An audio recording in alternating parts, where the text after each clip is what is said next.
Hello everyone, welcome to my YouTube channel. कैसे हैं आप सब।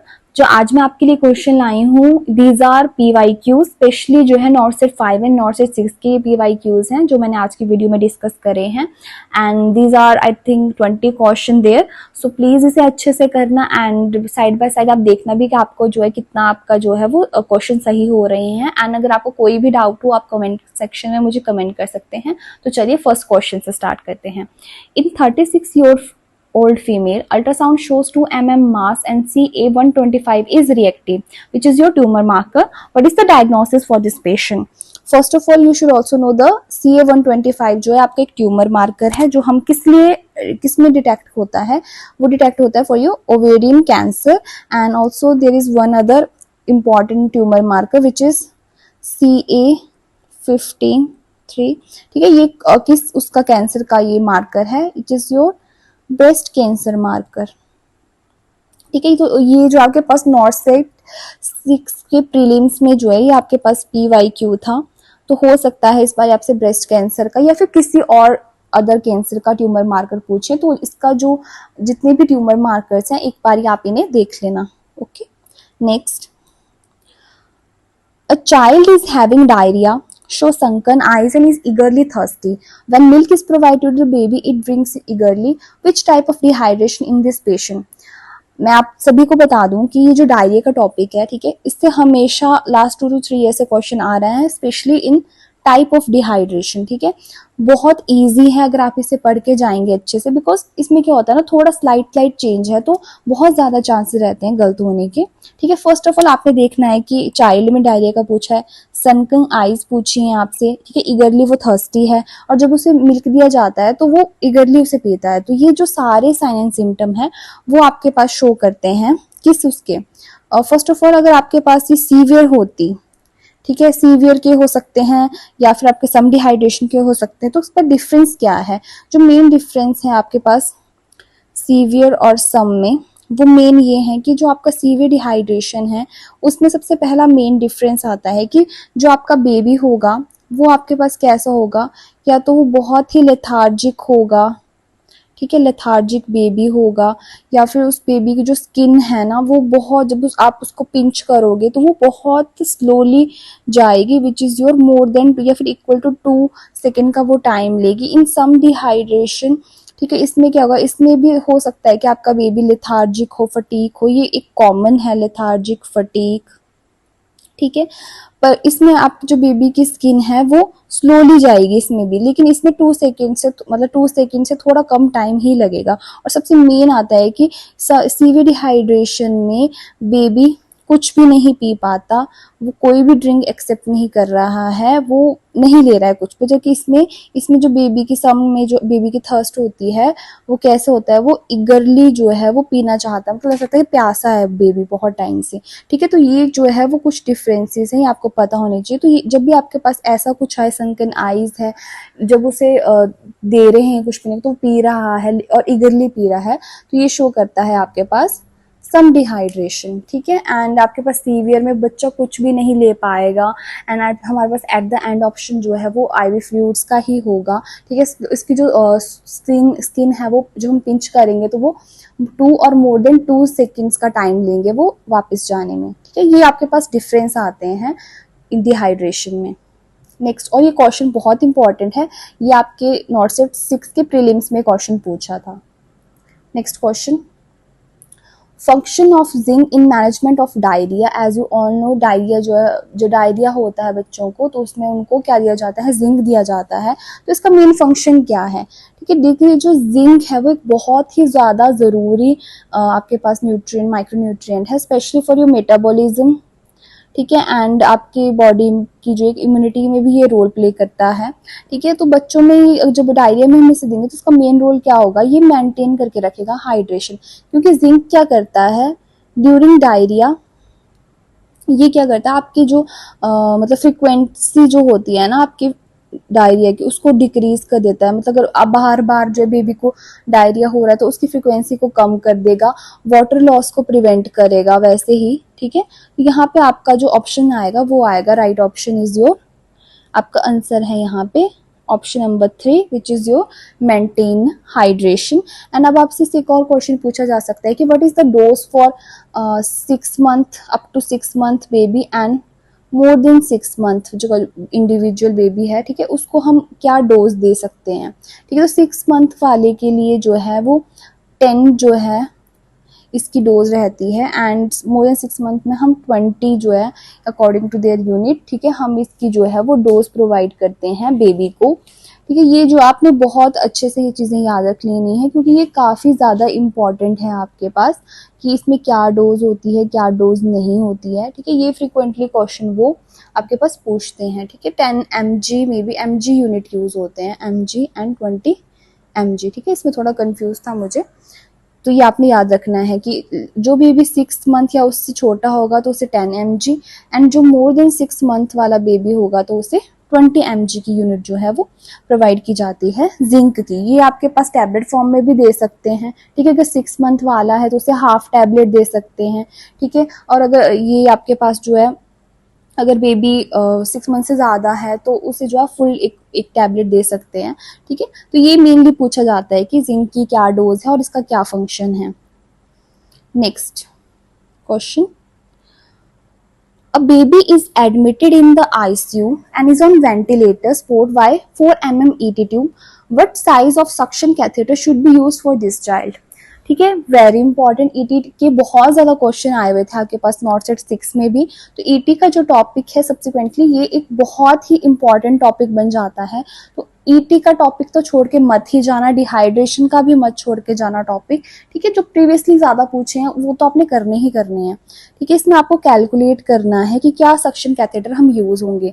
तो देखिए इसके लिए एक फॉर्मूला हम यूज़ करते हैं which is your size of ET into 3 and divide by 2। ठीक है, पहले आपको जो भी साइज एटी का दिया है उसको इंटू करना है आपको 3 से एंड देन डिवाइड करना है आपको 2 से। तो यहाँ पे हमारे पास एटी का जो साइज दिया है विच इज़ जो 4 mm, ठीक, तो पहले हम इसे 3 से इंटू कर लेंगे तो ये आपके पास आ जाएगा 12 एंड डिवाइड बाय, तो हम उसे जो है वो 2 से जो है वो डिवाइड करेंगे।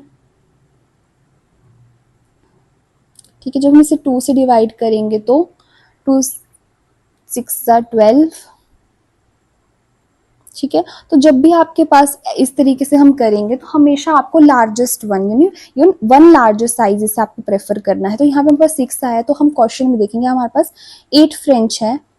ठीक है, तो 8 फ्रेंच जो है वो यहाँ पे इसका क्या आएगा, आंसर आएगा। ठीक है, हम जो है एक साइज या फिर 2 साइज बड़ा, एक साइज बड़ा ही प्रेफर करते हैं, वो अकॉर्डिंग टू वेरी करता है आपके ऑप्शन के लिए। अगर यहाँ पे 8 नहीं होता और आपका जो है सीधे 10 ही दिया होता तो हम 10 यहाँ पे टिक करते, बिकॉज हमें नियर बाय देखना है इससे कौन सा ज़्यादा नियर बाय। और ये फॉर्मूला जो है वो आपको याद होना चाहिए क्योंकि ये कैलकुलेट करने को आपसे पूछ सकते हैं। ये भी आपका एक नॉर्थ सेट का जो है PYQ क्वेश्चन है। Okay, A nurse witnessed his neighbor fall from the roof of his house. The nurse rushes to the victim, determines the need for the open airway. The nurse opened the airway in this victim by which method? ठीक है, यहाँ पे एक nurse ने witness किया कि जो patient है वो गिरा है, ठीक है, फॉल हुआ है। तो यहाँ पे आपके पास चांसेस है कि जो हमारे पास इंडिविजुअल है उसको स्पाइन इंजरी हुई हो। तो हम यहाँ पे जो है एज अ नर्स कौन सा आप जो है यहाँ पे उसका एयरवे ओपन करने के लिए कौन सा मैन्यूवर परफॉर्म करोगे। ठीक है, कभी भी आपके पास रिस्क हो, हेड इंजरी का रिस्क है, ठीक है, यहाँ पे आपको जो है स्पाइन इंजरी का रिस्क है, तो आपने हमेशा जो है वो जॉ थर्स्ट मैन्यूवर ही यूज़ करना है। हेल्ड टिल चिन लिफ्ट आप नहीं करेंगे यहाँ पे यूज़, क्योंकि यहाँ पे फिर स्पाइनल इंजरी फर्दर हो सकती है। एंड उसके बाद जो है आप बिल्कुल भी मूवमेंट नहीं करेंगे आपके हेड वाले रीजन, आपके स्पाइन वाले रीजन को। ठीक है, नहीं तो पेशेंट को फर्दर जो है बहुत इफेक्ट आ सकता है इस चीज़ का, ये आपने ध्यान रखना होता है। और ये क्वेश्चन भी काफ़ी फ्रिक्वेंटली पूछा जाता है। और ये आपका PYQ है, नॉर्थ सेट 6 का प्रीलिम्स का PYQ है ये। ठीक है, dose of adrenaline used in neonatal resuscitation. Guys, adrenaline इतना पूछा गया है ना, आई थिंक नॉर्थ सेट जब से आपका ये हुआ है, आपका ये नॉर्सेट 5, नॉर्सेट 4 ले लो, उससे प्रीवियस नॉर्सेट ले लो, ठीक है। हमेशा एड्रेनलिन का पूछते हैं, डोज पूछते ही हैं। लेकिन यूनिटल रिससिटेशन में पूछा है, ये क्वेश्चन आया हुआ है पहले भी, तो आपकी जो डोज रहेगी वो रहेगी 0.01 mg टू 0.03 mg पर केजी बॉडी वेट के अकॉर्डिंग हम देंगे यहाँ पे से, ठीक है। और इसकी जो डाइल्यूशन रहेगी वो रहेगी 1:10,000, ठीक है। ये बहुत इंपॉर्टेंट है, इसे प्लीज अच्छे से कर लेना। एंड अगर आपको इसमें कोई भी डाउट होगा प्लीज मुझे इसमें कमेंट करना, क्योंकि अभी आप पूछ लोगे वो सही रहेगा, रेदर देन आप पेपर के बाद इस चीज को डिस्कस करो। एंड आपको अदर इसकी डोज भी बता देती हूँ, ठीक है। अगर एंडो ट्रैकियल रीजन से हम बेबी में दे रहे हैं, ठीक है, पीडियाट्रिक की ही बात कर रही हूँ। अगर हम एंडोट्रैकियल रीजन से इसे दे रहे हैं तो यहाँ पे जो डोज हो जाएगी वो हो जाएगी आपके पास 0.05 टू 0.1 mg, ठीक है, mg पर kg। और अगर जो है ये आपकी, तो ये तो पीडियाट्रिक की हो गई आपके पास डोज, ठीक है। और अडल्ट की अगर हम बात करें तो अडल्ट की जो डोज रहती है वो आपके पास डायरेक्ट रहती है 1 mg IV, ठीक है, CPR में, ये आपको याद रखना है। और अगर ये तो चलो ये हो गई पीडियाट्रिक की होगी, अगर आपके पास ये पूछें कि एनाफाइलेक्सिस में जो है वो क्या डोज रहती है एड्रेनलिन की, तो एनाफाइलेक्सिस में जो इसकी डोज रहती है वो रहती है हमारे पास 0.3 टू 0.5 mg। इसे देते हैं हम IM, ठीक है, पर केजी के अकॉर्डिंग नहीं देंगे, इसे हम IM के थ्रू जो है वो देंगे, ठीक है। तो ये चीज़ आपने ध्यान रखनी है। और इसकी डाइल्यूशन जो होगी, बाकी की डाइल्यूशन तो 1:10,000 थी, लेकिन इसकी जो डाइल्यूशन होगी आपके पास एनाफाइलेक्सिस में वो होगी 1:1000, ठीक है। This adrenaline is very important, please कोई भी इससे रिलेटेड डाउट है पूछो, अपने डाउट अभी एड्रेनलिन को लेकर क्लियर करो, क्योंकि इससे क्वेश्चन आएगा ही आएगा, ये फॉर श्योर है, ठीक है। ये अच्छे से कर लेना। नेक्स्ट क्वेश्चन, ठीक है, मैंने यहाँ मेंशन भी कर दिए हैं, ठीक है, पीडियाट्रिक की which is your 0.01 to 0.03 mg पर kg, ठीक है। ये प्रेफर्ड है, 1:10,000 इसकी डाइल्यूशन है। एंडोट्रैकियल रीजन से दे रहे हो तो 0.05 टू 0.1 mg पर kg, इसकी डाइल्यूशन भी 1:10,000 है। एनाफाइलेक्सिस में दे रहे हो तो 0.3 टू 0.5 IM, ठीक है, 1:1000 इसकी डाइल्यूशन है। और IM रूट से हम दे रहे हैं, हाईलाइट कर देती हूँ इसे थोड़ा। और अडल्ट में जो हम दे रहे हैं तो इसकी डोज आएगी 1 mg IV। अगर हम इसे डाइल्यूशन में लिखे तो 0.1, ठीक है, ऐसे भी दे सकते हैं, पर 1 mg IV ही इसकी डोज है। एवरेज 3 to 5 मिनट में देना होता है आपने during CPR। Next, pregnant woman is admitted with the first stage of labor receiving 10 unit oxytocin in IV fluid with cervical dilation 3 cm. She has a contraction of 70 seconds every 3 to 5 minutes. What will be priority nursing intervention? ठीक है, जो female है, ठीक है, आप उसे जो है 10 यूनिट ऑक्सीटोसिन चलाया हुआ है आपने, उसकी डायलेशन हो रही है 3 सेंटीमीटर, ठीक है। देखिए भी 3 सेंटीमीटर डायलेशन है और वो कितना कॉन्ट्रेक्शन रिटेन कर रही है 70, विच इज बहुत ज़्यादा है। ये इतना नहीं होता है स्टार्टिंग में। तो यहाँ पे आप देख रहे हैं कि हो सकता है कि ऑक्सीटोसिन के इफेक्ट की वजह से ऐसा हो रहा है। तो हमारा फर्स्ट एक्शन क्या बनेगा? क्या आपका फर्स्ट एक्शन ये बनेगा कि आप फिटल हार्ट रेट चेक करो, फिजिशियन को नोटिफाई करो कि आप ऑक्सीटोसिन को स्टॉप करो, या फिर डिलीवरी के लिए प्रिपेयर हो जाओ, ट्रांजिशन फेज में ये, ठीक है। सबसे पहली बात 3 सेंटीमीटर है, ट्रांजिशन में तो नहीं है ये, आपके पास एक्टिव जो आपकी लेटेंट फेज जो होती है उसमें है ये, ठीक है। तो यहाँ पे ऑक्सीटोसिन दे रहे हैं तो फर्स्ट ऑफ ऑल पहले हम ऑक्सीटोसिन को ही बंद करेंगे, ऑक्सीटोसिन को बंद करेंगे, पेशेंट को जो है वो साइड टर्न देंगे, साइड टर्न देने के बाद उसे ऑक्सीजन लगाएंगे, ठीक है। ये चीज़ें आपने जो है वो करनी होती है। या फिर ऑक्सीटोसिन के बाद फिजिशियन को इन्फॉर्म करेंगे आप, फिर जो साइड बाय साइड आपको उस पेशेंट को साइड पोजीशन देनी है, O2 जो आपको उसको स्टार्ट करनी है, ठीक है। ये जो है इसकी इंटरवेंशंस रहती हैं, इससे आप एक बार ज़रूर देख लीजिएगा फिर भी, ओके।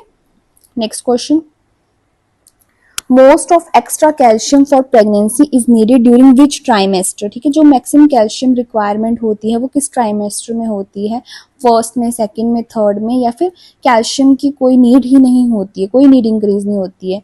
देखिए ऐसा नहीं है, कैल्शियम का जो आपके पास चाहे नॉन प्रेगनेंसी में भी आपके पास 1000 इसकी वो रिक्वायरमेंट रहती है, प्रेगनेंसी में भी 1000 रहती है सेम, लेकिन यहाँ पे चेंज आता है आपका जो लैक्टेशन पीरियड है, ठीक है, उसमें इसकी जो रेंज हो जाती है वो जाती है 1200, ठीक है। ये इंपॉर्टेंट क्वेश्चन है, ठीक है। तो यहाँ पे ऑप्शन नहीं है पर ये आ जाएगा कि इनकी जो है वो मैक्सिमम रिक्वायरमेंट जो है वो लैक्टेशन में रहती है। ये थोड़ा ऑप्शंस गलत हो गए हैं पर आप मैं को समझा रही हूँ आपको कि फर्स्ट सेकंड थर्ड ट्राइमेस्टर में 1000 ही रहती है, नॉन प्रेग्नेंट स्टेज में भी 1000 ही रहेगी, बस लैक्टेशन में इंक्रीज होती है 1200 करके।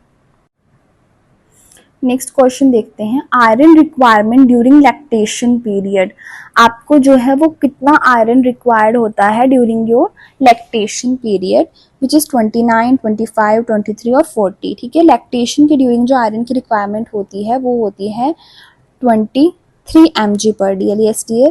एंड आपके पास ड्यूरिंग प्रेगनेंसी जो है वो रिक्वायरमेंट होती है, प्रेगनेंसी के ड्यूरिंग होती है 40 mg पर DL की रिक्वायरमेंट। और अगर आपकी जो है वो नॉन प्रेग्नेंट स्टेज है फीमेल की तो रिक्वायर्ड होती है 29 mg पर DL। और लैक्टेशन में रिक्वायर्ड होती है कितनी, लैक्टेशन का याद रख लेना क्योंकि ये थोड़ा डिफरेंट हो जाता है कि नॉन प्रेग्नेंट में 29 थी, प्रेगनेंसी में 40 हुई और लैक्टेशन में कम हो जाती है विच इज़ योर 23 mg पर DL। ये भी इम्पॉर्टेंट है। Poisoning in which rain drop pigmentation is seen, ठीक है। ऐसी कौन सी पॉइजनिंग है जिसमें पेशेंट का जो ये वजह से सपोज कर लो कि ये चेस्ट है, ठीक है, ये चेस्ट वाला एरिया है, तो उसमें स्किन में ना ऐसे रेड रेड से स्पॉट्स आपको देखने को मिलेंगे। ऐसा लगा है जैसे किसी में से कोई वो नहीं पड़ जाती है रेन ड्रॉप, मतलब पूरे में होंगे दिखेंगे आपको ऐसे रेड रेड मार्क, ठीक है। आप इसकी जो है वो पिक्चर देख लेना, ठीक है। यहाँ मैं पोस्ट नहीं कर पाऊंगी पर मैंने आपको समझा दिया ये चीज़, पर ये इंपॉर्टेंट है। और इसके आंसर आएगा आर्सेनिक पॉइजन। आपको पेशेंट की चेस्ट में ऐसे रेन ड्रॉप पिगमेंटेशन देखने को मिलेगी रेड रेड कलर की। Okay, that's all for today. ये आई होप सो आपको ये क्वेश्चन अच्छे से समझ आए हों। कुछ अगर आपको इसमें लगता है कि मुझे कुछ समझ नहीं आया या फिर कोई भी डाउट है आप मुझे कमेंट सेक्शन में कमेंट करना, I will definitely reply you. Okay, thank you so much. And ऐसे ही मेरे चैनल के साथ बने रहें। और अगर आपको जो है और कुछ अपडेट्स चाहिए मुझसे या फिर कोई और वीडियो आप चाहते हैं आप वो कमेंट सेक्शन में बता सकते हैं। बाकी जो आप रीजनिंग का बोल रहे थे, रीजनिंग एंड करंट अफेयर्स, तो उसकी वीडियो जो है वो आ जाएगी, ठीक है। पेपर एग्जाम से पहले ही ले आऊँगी और डेज आपके पास रहे होंगे तभी लाऊंगी, और अच्छे से आप उसे पढ़ना। और thank you so much guys.